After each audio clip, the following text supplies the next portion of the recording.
BNP সারা জীবন পড়াশোনা করলো র র র ভারতীয় গোয়েন্দা সংস্থা, কিন্তু পরীক্ষার খাতায় হঠাৎ করে দেখতে পাচ্ছে বিএনপি র তো নাই, এখন পরীক্ষার খাতায় প্রশ্ন এসেছে তুরস্কের গোয়েন্দা সংস্থা এবং এরদোয়ানের নাম।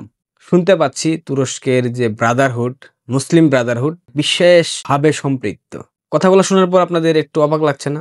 যে সারা বছর তারেক রহমান স্লোগান দিল, দিল্লি নয়, নয় পিন্ডি, শুধু বাংলাদেশ, শুধু ঢাকা। মির্জা ফখরুল ভারত বিরোধী বক্তব্য দিল।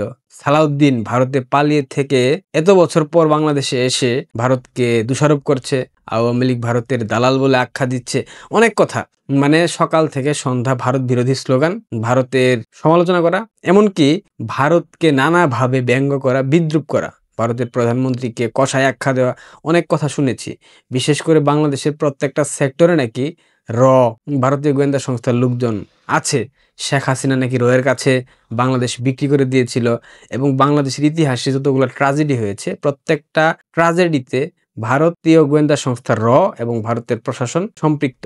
এই ধরনের কথা আমরা শুনেছি, সারা বছর থেকে শুনেছি। বিশেষ করে 5 আগস্ট সরকার পতনের পর থেকে এখন পর্যন্ত অসংখ্য বার শুনেছি বাংলাদেশের যে রাজনৈতিক অস্থিরতা, যে অস্থিতিশীল পরিবেশ, প্রত্যেকটা পরিবেশের সৃষ্টির নেপথ্যে যারা কাজ করেছে তারা ভারতীয় গোয়েন্দা সংস্থা র এবং ফেসিস্টের দূষর প্রশাসনের মধ্যে যারা দুষ্কৃতিকারী আছে তারা এবং ফেসিস্ট দলের নেতাকর্মীরা। এ ধরনের কথা শুনেছি, কিন্তু হঠাৎ আজকে শুনতে পাচ্ছি, আগে থেকে জানতাম বাট আজকে বলতে হচ্ছে, সারাটা জীবন ভর প্রশ্নের উত্তর দেওয়ার জন্য র র র করলো, কিন্তু পরীক্ষার যে প্রশ্ন সেখানে এসেছে তুরস্ক, মুসলিম ব্রাদারহুড এবং এরদোয়ানের নাম। হঠাৎ করে বাংলাদেশের রাজনীতিতে তুরস্কের নাম কেন চলে আসছে?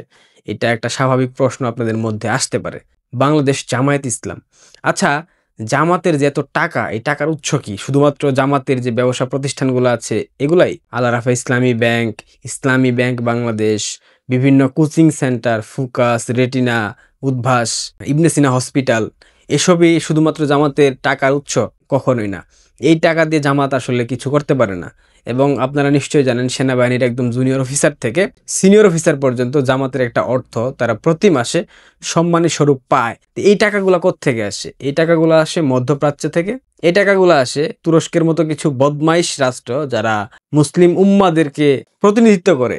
সৌদি আরব, তুরস্ক, এরকম অসংখ্য দেশ আছে যারা নিজেদের অর্থায়নে বিশ্বের বিভিন্ন দেশে, বিশেষ করে বাংলাদেশ এবং পাকিস্তানের মতো ভিক্ষুক দেশে মৌলবাদের চাষ করে, সাম্প্রদায়িক উগ্রবাদকে জাগিয়ে তোলে, চরমপন্থাকে জাগিয়ে তুলে, জঙ্গিবাদকে আশ্রয় প্রশ্রয় দেয়, জঙ্গিবাদকে অর্থায়ন করে নিজেদেরকে এমনভাবে প্রতিষ্ঠিত করতে চায় তারা মুসলিম বিশ্বের, তারা জিহাদের উদ্যোক্তা।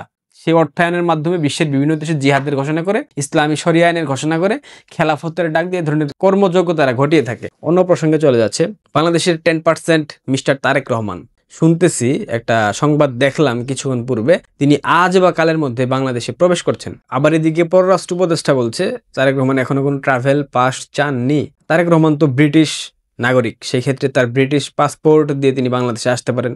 আর যদি বাংলাদেশি পাসপোর্ট দিয়ে তিনি আসতে চান, সেই ক্ষেত্রে তাকে ব্রিটিশ নাগরিকত্ব ত্যাগ করতে হবে। যদি পার্মানেন্টলি আসতে চান, এবং বাংলাদেশের নির্বাচন কমিশন বা নির্বাচনী আইন বা বিধিমালার মধ্যে আছে অবশ্যই বিশ্বের অন্য কোনো দেশের নাগরিক বাংলাদেশের প্রধানমন্ত্রী হইতে পারবে না। বাংলাদেশের ভোটারও কিন্তু তারেক রহমান এখন পর্যন্ত হন নাই। তারেক রহমান আদৌ আসছে কিনা সেটা বিষয় না, কিন্তু বিষয় হচ্ছে তার নিরাপত্তা নিয়ে বিশাল প্রশ্ন উত্থাপিত হয়েছে। সবসময় বলতে শুনেছি তারেক রহমানকে আসতে দিচ্ছে না, ভারতবর্ষের পক্ষ থেকে গ্রিন সিগন্যাল দেওয়া হয়নি। এটা সত্যি কথা, ভারত কখনোই তারেকের মতো একটা মৌলবাদী সাম্প্রদায়িক জঙ্গি টেরোরিস্ট লিডারকে গ্রিন সিগন্যাল দেবে না।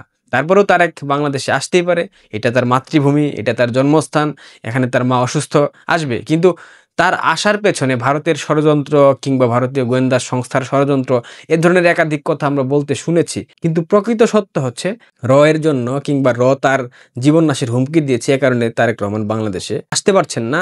জামাত এবং এই সরকারের জামাতপন্থী যারা আছে, সেনাবাহিনী থেকে শুরু করে প্রত্যেকটা বাহিনীতে, তারা সবাই সম্মিলিতভাবে তুরস্কের সাথে আলোচনার মাধ্যমে একটা সিদ্ধান্ত উপনীত হয়েছে। যদি বিরোধী দল থেকে উপপ্রধানমন্ত্রী নির্ধারণ করা না হয়, অর্থাৎ তারেক রহমান আসার পর বিএনপি নির্বাচনের মধ্য দিয়ে যদি ক্ষমতায় যায়, সেক্ষেত্রে জামাত তো বিরোধী দল থাকবে, আওয়ামী লীগের হিসাব তো বাদ। বিরোধী দল থেকে উপপ্রধানমন্ত্রী দিতে হবে কিংবা প্রধানমন্ত্রী দিতে হবে, এ ধরনের একটা চাহিদা জামাতের মধ্যে আছে এবং এটা তুরস্ক সমর্থন করছে এবং বাংলাদেশের আইন শৃঙ্খলা রক্ষাকারী বাহিনী এদের মধ্যে একটা বিশাল অংশ তারাও সমর্থন করছে জামাত থেকে, অর্থাৎ বিরোধী দল থেকে উপপ্রধানমন্ত্রী দিতে হবে। এবং এখানে আরেকটা ষড়যন্ত্র আছে, ডক্টর ইউনূস হয়তোবা যে কোনো সময় মিলিটারি মোল্লা তাদের হাতে ক্ষমতা তুলে দিয়ে, অর্থাৎ ওয়াকার তার হাতে ক্ষমতা তুলে দিয়ে সে চলে যাবে। এবং এরকম একটা শর্ত থাকতে পারে, যদি জামাত সরকার গঠন করে সেক্ষেত্রে ডক্টর ইউনূস আবার ফেরত এসে রাষ্ট্রপতি হবে। লুভি তো, আপাতমস্তক একটা লুভি, এ ধরনের একটা শঙ্কা আছে যতটুকু শুনতে পেরেছি। এবং যদি আবার বিএনপির সাথে একটা নিকোজিশন হয়ে যায়, ডক্টর ইউনূসকে যদি বিএনপি ক্ষমতায় আসার পর রাষ্ট্রপতি করে, সেক্ষেত্রেও ইউনূস হয়তো বা একটা সুষ্ঠু নির্বাচন আয়োজন করবে বিএনপিকে ক্ষমতায় নিয়ে আসার জন্য। আসলে অনেক দিকে অনেক গেম চলতেছে। বাংলাদেশের রাজনীতি শুধুমাত্র বাংলাদেশের হাতে এখন আর নিয়ন্ত্রণে নাই। বাংলাদেশের রাজনীতি নিয়ন্ত্রণ করছে পশ্চিমাদের একটা বিশাল অংশ আছে, মধ্যপ্রাচ্যের একটা বিশাল অংশ আছে, পাকিস্তানের একটা বিশাল ইনভলভমেন্ট আছে, অনেক কিছু হচ্ছে। তারেক রহমান ফিরে আসার পেছনে যে দায়টা দেওয়া হচ্ছিল ভারতকে, যে ভারতের গোয়েন্দা সংস্থা তাকে মেরে ফেলবে, তার জীবন নাশের হুমকি আছে। ইতিমধ্যে খালেদা জিয়ার জন্য বিশেষ এসএসএফ নিয়োগ করা হয়েছে এবং তারেক রহমান বাংলাদেশে আসার পর হয়তো তারেক রহমানকেও এসএসএফ সিকিউরিটি দেবে। তার জন্য বুলেট প্রুফ গাড়ি কেনা হয়েছে, সে কোন বাসায় থাকবে সেই বাসায় বুলেট প্রুফ কাঁচ লাগানো হয়েছে। একাধিক আয়োজন আমরা দেখতে পেয়েছি। কিন্তু এই যে প্রত্যেকটা আয়োজনের পেছনে যে কথাটা বলা হয়ে থাকে, ভারতীয় গোয়েন্দা সংস্থা তারেক রহমানকে মেরে ফেলবে, বিষয়টা সেরকম না। সংক্ষেপে যদি আমি আপনাদেরকে বলি, পাকিস্তানি গোয়েন্দা সংস্থা আইএসআই, বাংলাদেশের জামাত, তাদের যে সমমনার দল আছে এবি পার্টি, এনসিপি থেকে শুরু করে আরো বাদবাকি যেগুলো আছে তারা, এবং তুরস্কের ব্রাদারহুড, মুসলিম ব্রাদারহুড, তুরস্কের গোয়েন্দা সংস্থা এরদোয়ান, এরা সবাই মিলে সম্মিলিতভাবে তারেক রহমানকে টপকে উপরে পাঠিয়ে দিয়ে বিএনপির মধ্যে একটা ভাঙন সৃষ্টি করবে। এবং বিএনপি ভাঙন সৃষ্টি হলে বিএনপির মধ্যে যেই মৌলবাদী শক্তি আছে সেই মৌলবাদী শক্তিটা জামাতে ইনক্লুড হয়ে যাবে, জামাত সর্ববৃহৎ শক্তি হয়ে যাবে, জামাত ক্ষমতায় আসবে, ক্ষমতায় এসে বাংলাদেশ পরিচালনা করবে এবং বাংলাদেশ হয়ে যাবে একটা মৌলবাদের স্বর্গরাজ্য। বাংলাদেশ হয়ে যাবে ইসলামী শরিয়া আইনের ভিত্তিতে পরিচালিত রাষ্ট্র। বাংলাদেশ হয়ে যাবে জিহাদের উর্বর ভূমি। এখান থেকে জিহাদ হবে, এখান থেকে জিহাদের মাধ্যমে গাজওয়াতুল হিন্দ প্রতিষ্ঠা করবে, এখান থেকে জিহাদের মধ্য দিয়ে 7 সিস্টার্স দখল করবে, এখান থেকে জিহাদের মধ্য দিয়ে চিকেন নেগের গলা কাটবে।